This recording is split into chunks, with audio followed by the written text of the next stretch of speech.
Good morning, YouTubers. Welcome back in to another edition of Astros Recap. Postseason edition. Yes.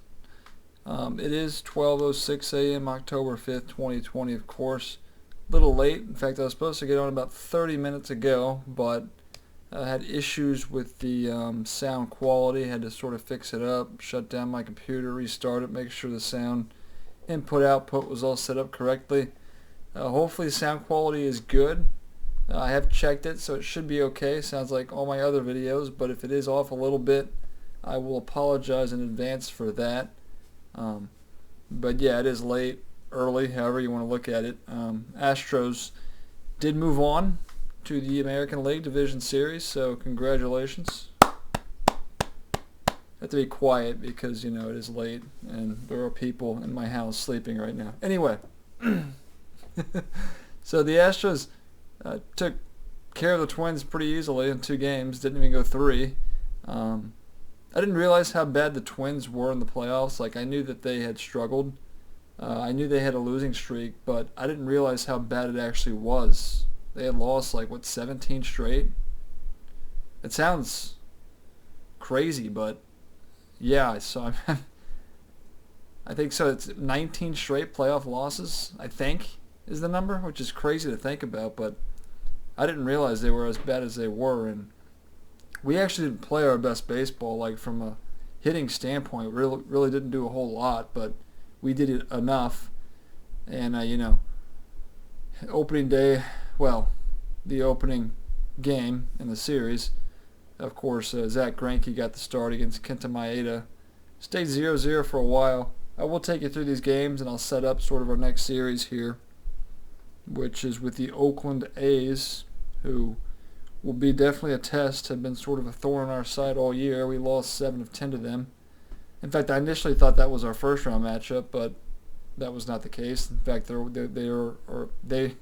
will be our second round matchup, but I will get and sort of set the stage there, but want to talk about these games here first. So we'll go through my phone.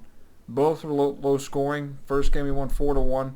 Second game 3-1. So the pitching was very good, but the offense was sort of really not doing a whole lot. And they're going to have to hit in the series against the A's if they want to move on to the championship series. So, but anyway, so the Astros haven't played since Wednesday. So they've had Thursday, Friday, they've 4 days off now. It was kind of weird. You know, usually when your series ends, you roll right into the next one, of course, if you won, but that wasn't the case. I guess they're going to go week by week with these series. Of course, the whole 3-game series was completely different, something never really done before. Now everything goes back to as usual as possible, I guess, with the American League, the division series for both the AL and NL being 5 games, and then, of course, your American League and World Series series being 7. The only thing that's real different now at this point is the fact that they are not playing at their home ballparks. You're going to play you're doing sort of a bubble system, I guess. So the Astros and the A's are playing in Los Angeles at Dodger Stadium for all 5 games. No days off, so there's a little bit of weirdness to it, but as far as the series and the game itself, it should be normal. Of course, no fans, so as normal as it's been for this year. But as far as the series itself, it's pretty normal, I guess.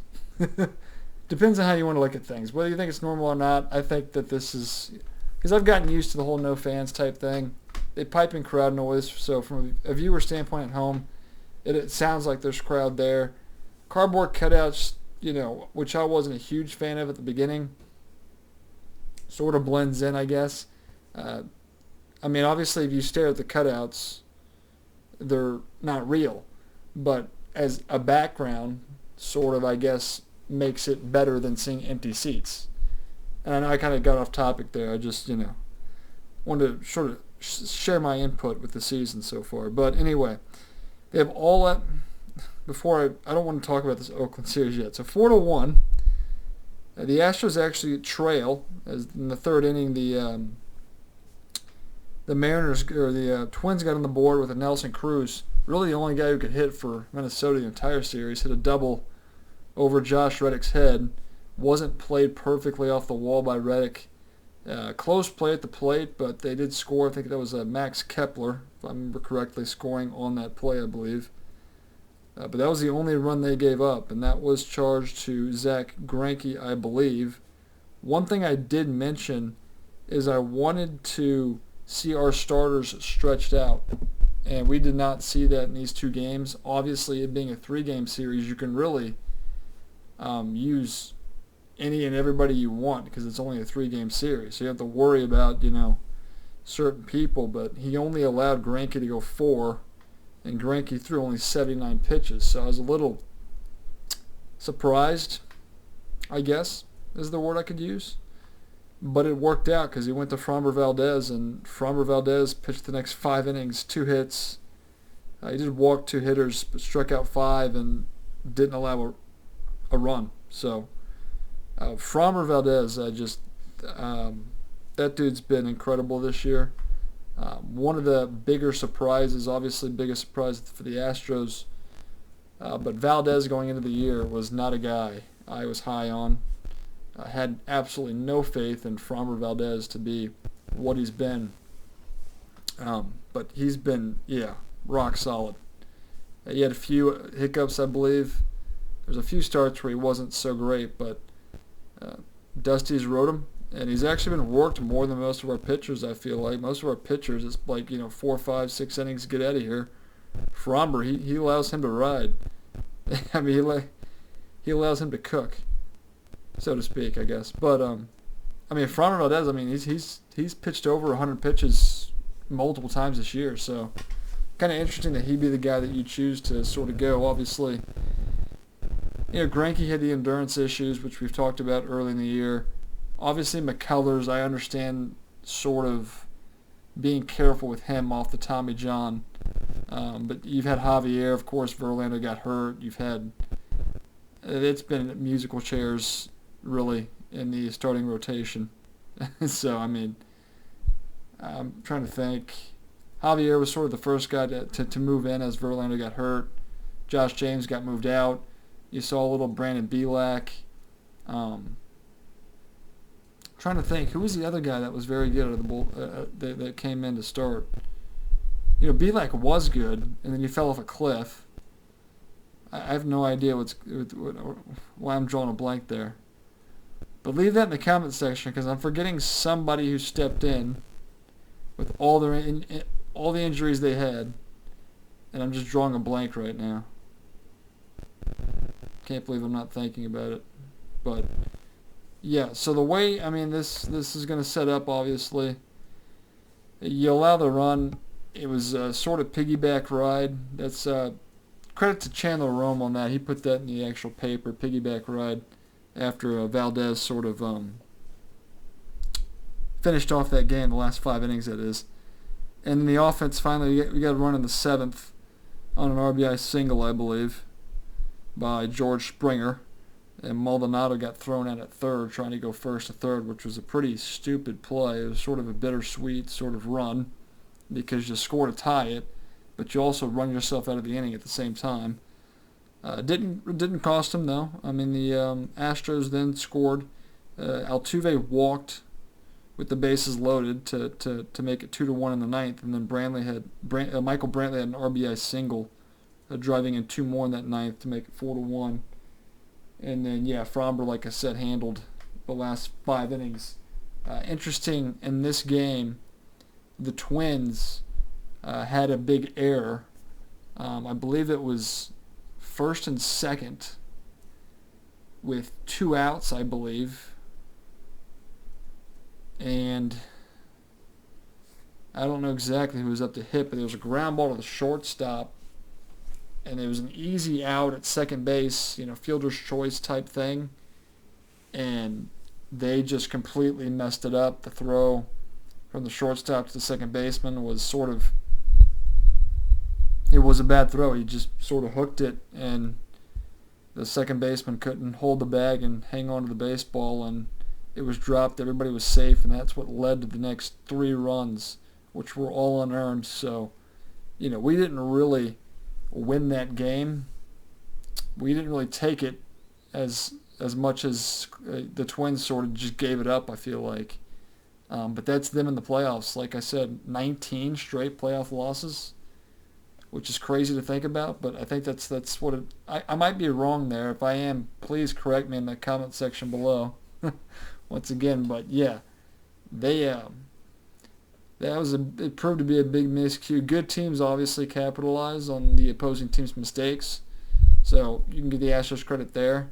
And the pitching was fantastic. So just winning the game, obviously. You know, when I was talking to you last week, I was talking about how excited I was for this, and the season starts over. Just forget what happened in the regular season and go out and play baseball and try to win games. And they've done that in Game 1 and in Game 2. Game 2 sort of, we did score first, I believe. Let's see here. So in Game 2, we did get off to the 1-0 lead early on. I believe it was an RBI single by Kyle Tucker, which put us on the board. Who started this game for the Astros? It was Jose Urquidy. And that's the guy I'm forgetting, I think. Jose Urquidy definitely deserves a lot of credit for what he was able to do. He came in later. He might not have been the guy I was specifically thinking of, but Urquidy's another guy in that rotation that definitely deserves a start. But he came in and did a very good job. I believe Brooks Raley did allow one of his inherited runners to score. But yeah, Springer, this is the wrong game here. Got to go back and find the right one here. So, yes, Tucker singled to give him a lead. Then there was, so again, Urquidy didn't go deep into this game. He went 4 1/3, and then, Dusty Baker went to the bullpen. He brought in Brooks Raley. He's a guy who, I don't know how I feel about Brooks Raley. I feel like he's been sort of up and down. He's been sort of a workhorse. I feel like Dusty's used him a ton. But Raley comes in. He allows a double. I think it's to Nelson Cruz once again, with runners on first and second at the time, I believe. So they easily scored a run. But then we threw out the runner at... so we threw out the runner, second runner, trying to come around for them to take the lead there. It was also challenged, but it was upheld. So we relinquished the lead by one runner scoring, but the trail runner was tagged out. Just trying to make that clear there. Was tagged out. Kept it at 1-1. Correa homers in the 7th to make it 2-1. Another RBI single by Kyle Tucker, 3-1, and that was pretty much it there. But Raley got 2 outs in the inning, gave up the inherited runner, so that was charged to Urquidy. But Javier pitched 3 innings, did walk 2, struck out 2, no runs came across. He gets the win here, and then Presley gets the save and looked good in the 9th. So 2 games, win them both, and you move on. That's simple. So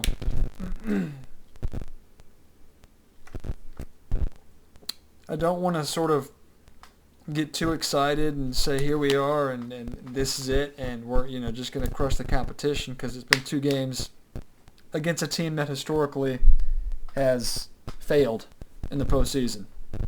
But yeah, it was good to get to see.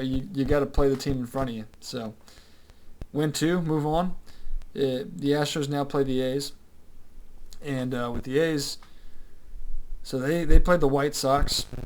They actually lost the opener and then won games 2 and 3 to move on. So the A's, another team that historically has struggled in the division series. They've, I've watched Moneyball like 1,000 times. I know the story of them losing in the in division series back in 2001, 2002, and they did it to the Tigers a few times recently as well. I believe their last 5. So they actually did go to the Elite Championship Series back in 2006, I believe. But they got swept by the Tigers. But there's been 5 occasions, I think, and I read this somewhere a long time ago. 5 different occasions where the A's have gotten to Game 5 of the Division Series and have lost the elimination game all 5 times. But yeah, you mix in that '06. I don't know exactly. People forget this, but yeah, they did go to the championship series back in '06. I think people forget that, but the A's, because they didn't win a game, they got swept in that series, but they did actually get there. So, but there's been some series. So like in 2012 and 2013, they won that American League West, and in both those division series, I think they got to Game 5 and lost in both. So, recent history, they have struggled. You look at the talent on paper, they're better in almost every aspect. You think about it, I mean, starting pitching, we'll see. Bullpen, they definitely have us beat, and offense, they probably definitely have us beat. So it'll be an interesting series. 2020 is a weird year. Anything can happen. I'm going to ride with this team here. Ride or die. It's playoff time. They've moved on from the wild card round, and you're playing at. I'm actually happy that they're not playing at the Coliseum, because that has not been a nice place to us this year. Much rather play at Dodger Stadium, which will be the case. So, but yeah, we'll play as the visiting team the first 2 games, and then we'll switch to the home team for 2, and then back with the visiting team for Game 5, if it gets that far, of course. But it'll be interesting. The offense really needs to get going. I think that would be the biggest thing I have to say. Bullpen hasn't really been tested. If Dusty wants to continue to use starters as relievers, I would be okay with that, because I'd probably have more faith in them than I would the bullpen itself. So, obviously Preston the ninth, I do feel comfortable with that. But everything else, when it comes to Brooks Raley and Andre Scrub and Anoli Paredes, and yeah, there's not a lot of faith there when you're bridging the gap. That's why I wanted to see Dusty stretch out the starters, which I think he would probably be more willing to do in this series, considering you have no off days and it's 5 straight days. So I would expect the starters, if they're pitching well, to, make them go 90, 100, 110 pitches. It's playoff time. So, yeah. But rotation didn't shake out the way I thought. In fact, tomorrow's game, Astros play at 3 o'clock. It's actually today's game, if you want to be technical about it. But I play at 3, and it's actually Lance McCullers starting, which is interesting. And Chris Bassett for the Oakland A's. Jesus Luzardo was the A's the first Game 1 against Chicago. He was not very good, I don't think. So maybe that's why they're going with Bassett here, who I think was good for him in Game 2. But we're going with McCullers, who hasn't pitched in a while. A lot of these pitchers haven't, but especially him. So we'll see. I think, like I said, with McCullers, obviously this isn't really a road game. Well, it's on the road, so I guess you'd classify it as a road game because it's not at Minute Maid Park. If McCullers goes, he's going tomorrow. A short leash. This would be the time where I would have a short leash on McCullers. If there's one guy that needs that short leash, it is Lance McCullers, because if it's not at Minute Maid Park, he completely. Not only does he not pitch well, but he completely just loses it, and he makes bad situations worse. So if you were going to have if I'm Dusty Baker, I'm telling myself right now, or when I get up tomorrow, Lance is going to go out there. The minute he gets into trouble, you got to go get him. You can't let him. You can't let him screw this up, because he just. That's the way I'd be approaching this. Christian Javier is probably one of those first guys out of the bullpen. Would be my guess, I guess. Because I think they're going to use Fromber in one of these games. Game 2's pitching matchup will be Fromber-Valdez, so I don't think he's going to be available for you out of the bullpen like it was against the Twins. So Javier would be a guy that comes out of that bullpen if he can't get it done. So, and like I said, very short leash on McCullers. Games 3 and so forth. The starters have not been announced quite yet. It'll be Bassett and McCullers today, I should say. And then on Tuesday it will be Sean Manaea for the A's and Fromber-Valdez for the Astros. So we'll see. Greinke probably gets that nod in Game 3, I would guess. But yeah, so we'll see. This is when we're actually going to see, like, Dusty's made moves this year. Obviously, I haven't been hard on him. Haven't agreed with all of them, but haven't been hard on them. But now when it's playoff time and these moves, you're actually going to earn your stripes or lose them, so to speak, with decisions that are made. Some people blame A.J. Hinch for taking out Zach Greinke in Game 7 of the World Series last year. I am not one of those guys. I think it was the right decision, and it just didn't work out. But yeah, I might have talked about that before, but I do not disagree with the decisions he made in Game 7. I don't. But yeah. So anyway, 5 games. It'll be interesting. I'm only at 20 minutes, so I guess I could talk for days, but there were no real injuries. I mean, you're still going to have the only hitter you're missing in the lineup, of course, is Alvarez, and you've missed him for the entire year. There's DH concerns. I mean, you've had sort of Kyle Tucker. You've sort of been giving people days off, like the DH in these games. Actually, I think Brantley's been the DH, I want to say, for the majority of these games. And they put Kyle Tucker out there on the left field. Springer, of course, in center, and then Reddick in right. But I think Brantley, who actually had a good series, especially with the bat, has been sort of the DH, was the DH in Game 1. And in Game 2, he was also the DH then. So he usually serves as your DH. And then, yeah, Tucker was also good, drove in some runs. But yeah, I mean, everybody's been doing their part. Maldonado, gratefully, was fine. He caught both games, and he's been good defensively, obviously. So yeah, trying to think storylines, the A's. It'll be interesting, very interesting. As far as this podcast goes, I was going to do this tomorrow before the game. Ended up doing it tonight. Was delayed, of course, because of the issues I explained earlier. But delayed. But I needed to do this tonight because I will be going out for the game tomorrow. Something I really didn't want to do, but me and my coworker, friend Keegan, will be going to the game. This watch party, Carbach Brewing Street, something like that. I don't know. But it'll be interesting. Usually when I watch these games, especially playoff games, I want to focus, be at home, hear the audio clearly on my couch. But tomorrow will be different, but I'll definitely be paying close attention to Lance McCullers to start, obviously. But yeah, the Astros, in order for them to win this series, gonna have to get the bats going, gonna have to hit off the A's bullpen, and that is a good bullpen. Think about, they might use Luzardo out of the bullpen, Jesus Luzardo. So keep that in mind. The fact that he's not starting tomorrow might mean he's coming out of the bullpen.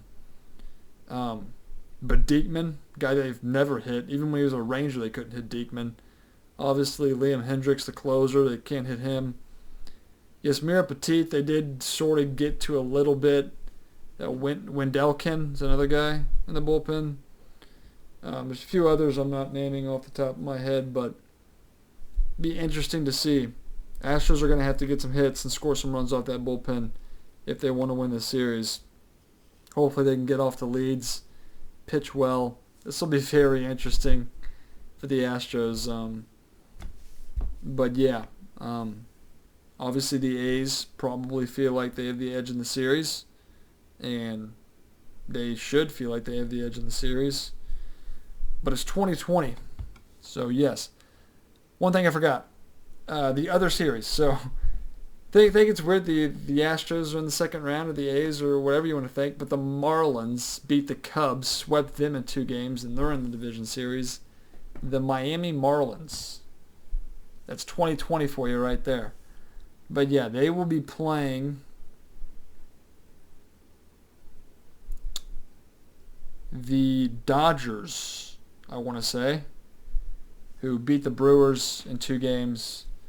So the Cubs got eliminated. The Brewers got eliminated. Cardinals got eliminated by the Padres. in 3 games. They actually won the opener, lost games 2 and 3. So the Padres will be playing the Braves, I believe. I'll double check that in a minute, but the Braves also swept the Reds.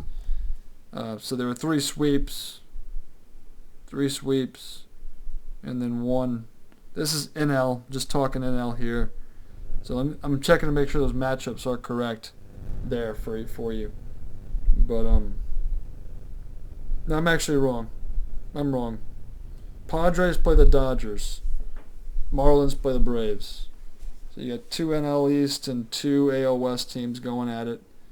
And then for the AL, of course, the Astros play the A's, and the Yankees play the Rays. Yankees swept Cleveland in 2 games. The Rays swept Toronto in 2 games. The Astros swept the Twins, of course, in 2 games, and the A's beat the White Sox in 3. So there are only 2 series out of, was it 8 series? Yeah, I think there was 8. There were 6 sweeps and then 2 3-game sets.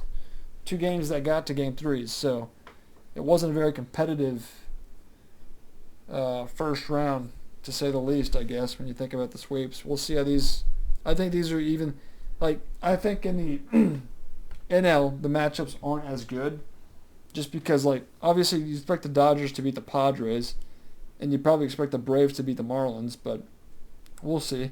But Yankees and Rays, 2 teams that everybody thought would be there. Astros, yeah, but they went in the playoffs as a heavy underdog.